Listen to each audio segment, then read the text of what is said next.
Hey YouTube, this is Casey Scott. Just got second place out of Winnabox. Lost to Sword Soul in the finals. But I played Floowandereeze. It was my first time really trying it, and this is the build I came up with. So 3 Robin, 3 Eagle. I don't know if I need to explain any of these, but these are the most important ones. The search is level 4 or lower. Eagle search is level 7 or higher of winged beasts, and they give you additional normal summons. I played 2 of this and 1 toucan. I will be bumping this up to 2. I liked it a lot, and I think 10 would be perfect for the members. This is basically a DD Crow. This is a recovery card. And then you play 2 Impin. He's your big guy. He searches spells and traps and gives you an additional summon as well, but also he's a floodgate because special summon monsters in attack position cannot activate their effects, and then if they do challenge him, he can actually cut them in half by banishing a card in your hand. So that's really good. Also, these guys from the banish area chain block by going back to your hand from the banish area when you normal summon a wing beast. So it's really good for chain blocking. I played Avian. I hated this. It will be a second Ryza eventually.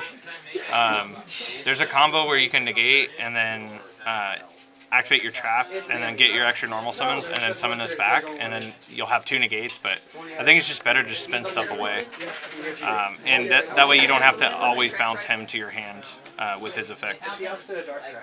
Ryza gets 3 bounces. It's nuts. You get to stack your opponent's deck twice, 1 with the graveyard, 1 with the field, and then you can bounce an additional card to the hand. So yeah. And then the Barrier Statue, it's all wind, it's wing beast, it's searchable with the Robin. So yeah, you just play it, it's good. I went with 3D shifters. I don't know if I'll do this again. It was just something, I don't play hand traps in this deck really, so I just thought it would be a nice little floodgate effect. I got to pull it off in the final match, but it didn't matter. And then for consistency, we have the 3 Prosperities, because your extra deck doesn't matter in this deck. They do lock you out of your extra deck, basically. You can't special summon the turn you activate their effects. So since you're not specialing anyway, you play Duality. Map is busted, and you play a Terraforming for the map. So map, you reveal a level 1 Flunder, and then banish any Flunder card, which is why Toucan is going to go up to 2 now, because you can banish the trap or the other Flunder spell that I play, and you can add that to your hand so that you can continue to make your plays. But what's cool is this gives you an additional summon, so if you start off with map, all your normal summons are off of that, and like chain reacting that way, and instead of your actual normal summon for the turn. So it's cool if you get stopped, you can just keep going. And then Gold Sark, because I didn't draw it today, but you can banish any of your starters and then just summon anything, and now you have your starter. I went with Dark Ruler. It doesn't really OTK. That's probably the worst part about the deck. It's like a 2-turn kill. So that's why the Ryza is so important, because it keeps your opponent's momentum down. And this just helps you break the boards. And so most people are on Book of Moon. It's really good against Imperm and Veiler, because your card will still resolve. The only problem would be Ash. But to go with this, I decided to play Book of Eclipse. So it's the same idea, except that if they go to negate, and they have a board of monsters that have negates, like this draws it out. This also has synergy with my side deck Lightning Storms.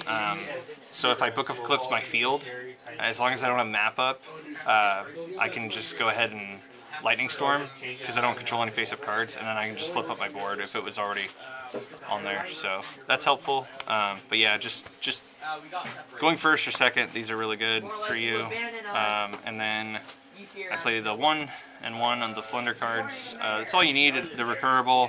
This one's pretty bricky on its own. It doesn't do anything for you. This one you need, because it's insane. It allows you to tribute, or like normal on your opponent's turn.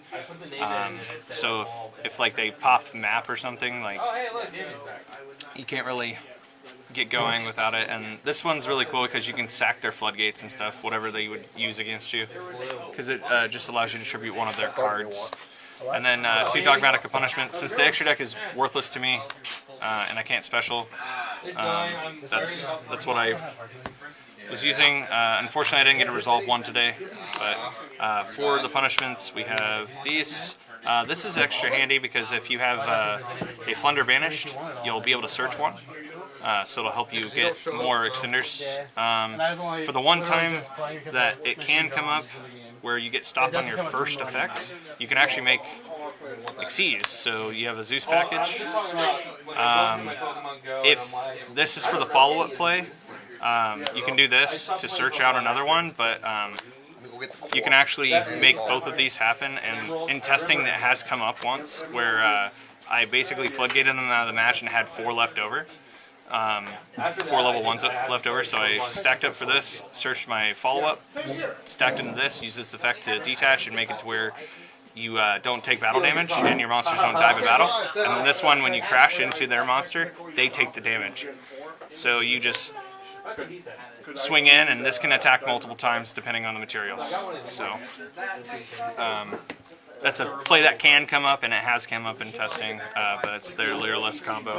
And then this is just for if my opponent has Maximus, I play this, and then Triple Natus and the Omega. So banishing 6 is really easy in the deck. I usually just banish the ones that, you know, don't exactly come up all the time. So definitely like these are the first 3, and then if you know you're not facing Dogmatica, you can banish those, and like a Natus. And then if you don't think things are going to come up like this, you can banish 12 cards from this extra deck very easily. So anyway, that's the extra deck. And for the side, these are the only good cards I cited.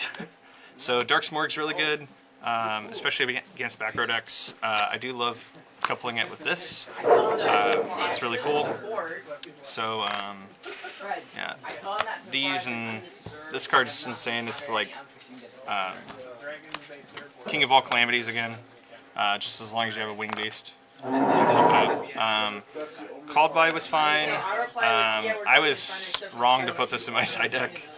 I was just thinking if I got hand trapped, but it clashes really hard with Prosperity because you can't draw if you have Prosperity. So, I mean, you could look at your opponent's hand, rip something apart, that's fine. And then these were just back row. You can't run Cosmic because Lancia kind of hurts you anyway.